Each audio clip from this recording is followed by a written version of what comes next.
So we're down here visiting some of the excellent works that the Wandle Trust have been doing, and it's quite a radical change to this section of the river, and it's part of this ongoing programme of bringing the Wandle back to life and establishing sustained trout populations. So what they've actually done here is they've narrowed really radically the channel by removing silt from the middle of the channel, backfilling this area behind me and planting it up.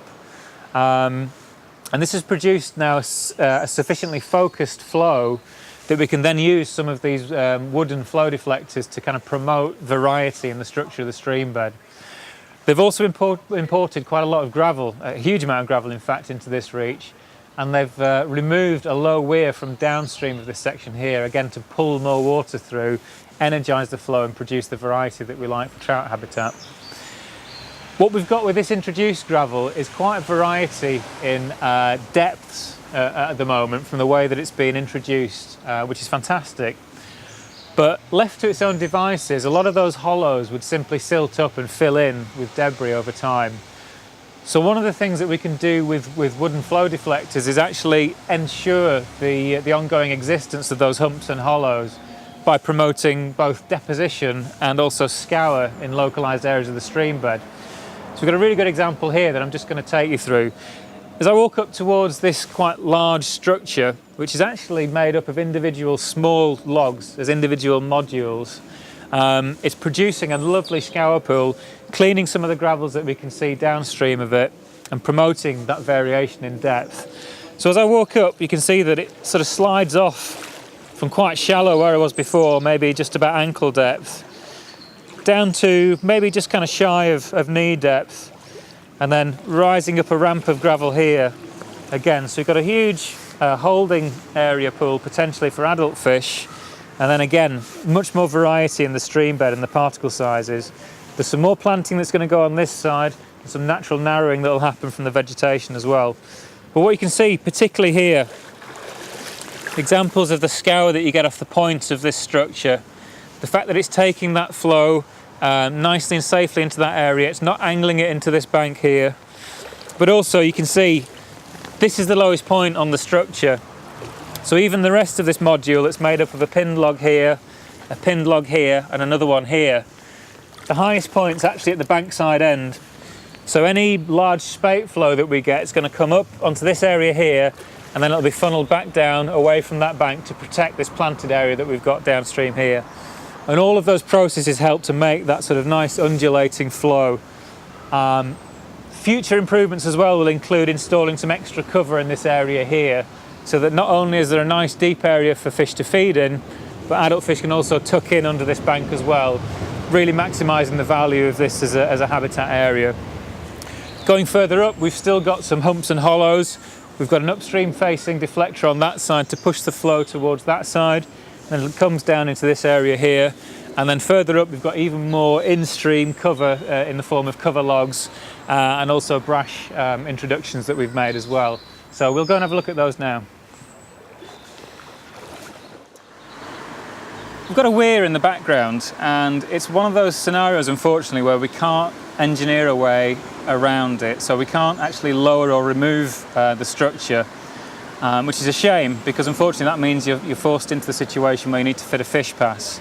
Now, it's not an ideal solution because only a proportion of fish can get up, and those fish, they can only use it probably a proportion of the time because, you know, the structure gets blocked, doesn't function at 100%, and all those other sort of considerations. But on top of that, it doesn't actually do anything for the quality of the upstream habitat. So behind the weir, you've still got the ponded water.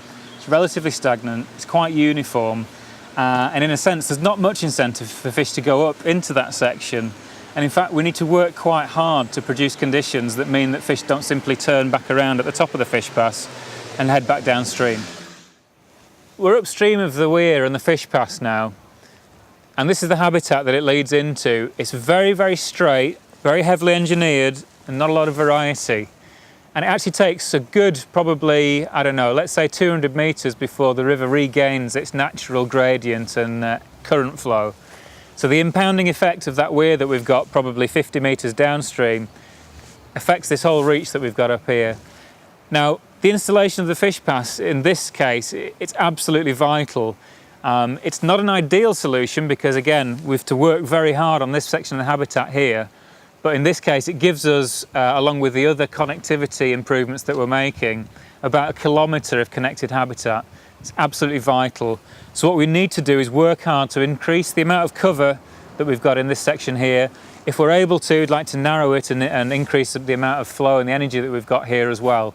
But it is going to take quite a lot of additional work to make sure that fish can actually get up and use the good quality habitat that we've got upstream, and for them to freely move between the patches that we have downstream and to get them through this section as well.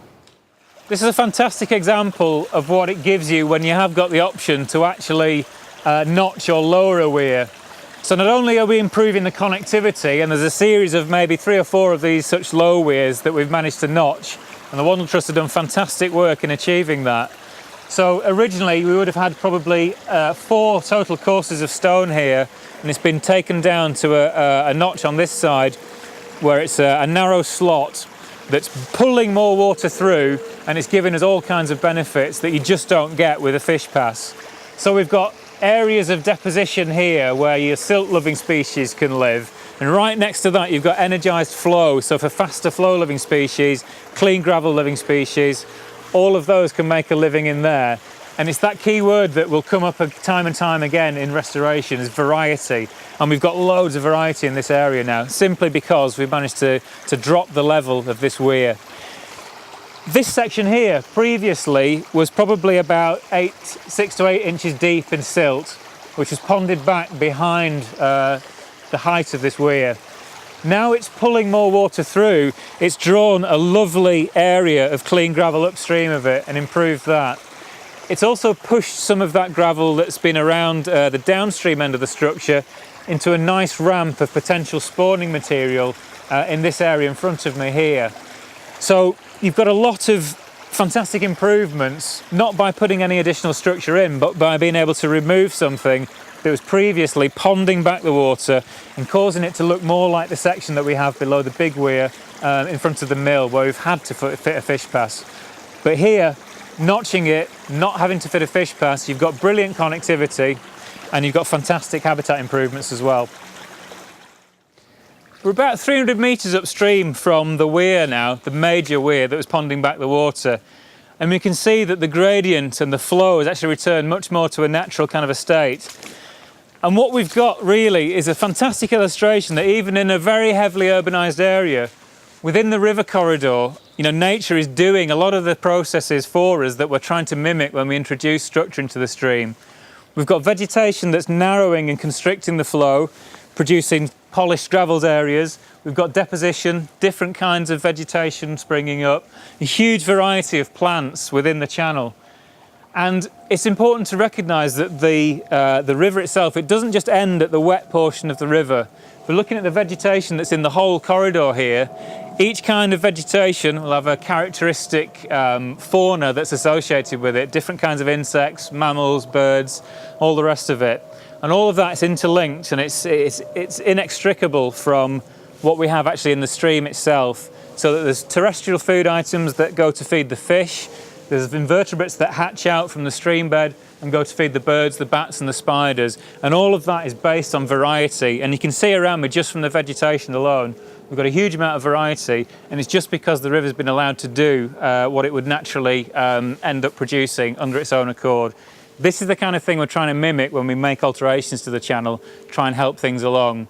The one thing that's missing here is deadfall of large woody debris that produces those scour pools. And that's one of the reasons we've used so many introductions of logs into this particular section, to try and improve the quality of the habitat. Tree roots are another fantastic example of the kind of things that often get removed on working parties. For heaven's sake, if you've got an area like this where you've got a nice deep slot and a run of channel next to some overhead cover like this, don't remove it. What we've got under here is a really dense mattress of fantastic cover, and that's effective for all age classes of trout, whether it's adult trout or smaller fry. They can tuck into that matrix. They can be safe as houses when it comes to any of the feathered or fishy predators that might otherwise eat them. So this sort of thing can really increase the holding capacity of your stretch of river. Don't cut it out on working parties and tidy it up. this is really valuable.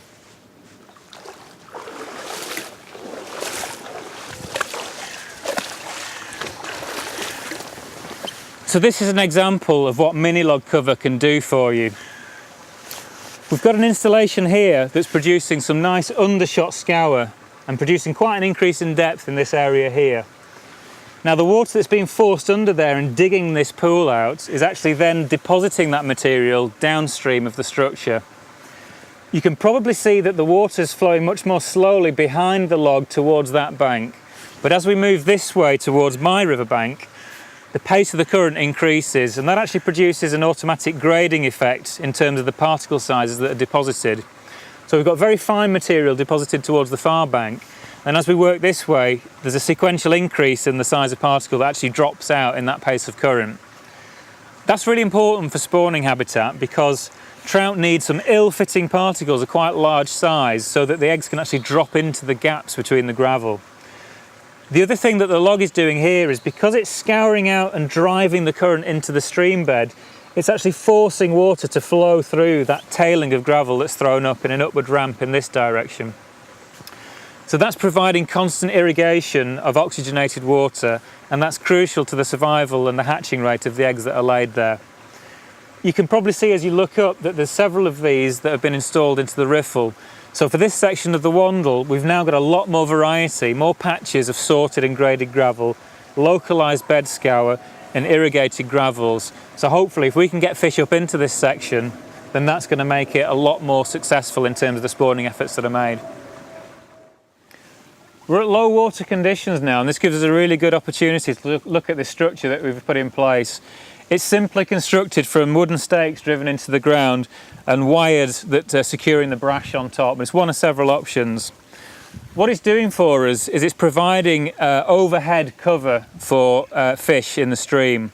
And that's vitally important, particularly if you've got very good quality spawning habitat nearby, for two reasons. One is that it provides shelter and refuges in areas of deeper water for adult fish, so they can feel safe to use the spawning habitat. Secondly, where you've got very shallow water like we have in this example, it's absolutely vital for small emergent fry that come out of the gravels that may be an inch long. They can get into these little areas with shelter, and it increases the survival rate significantly, so you're getting a much better conversion of your hatching to then surviving fry. Now, throughout the system, you're going to have to provide this kind of cover for every different life stage of fish. So anywhere where a 4 or a 6 inch fish can't get into, that's ideal for a 1 inch fish. But with increasing water depth and increasing sizes of structure, that then brings in your 4 and your 6 inch fish, and then up to your adult fish and your spawning population. So any improvements you make to the habitat to promote adult holding in terms of depth of pools, or for sorting and scour to produce spawning habitat, you need also to provide cover like this in very easy reach so the fish can actually utilise that high quality habitat.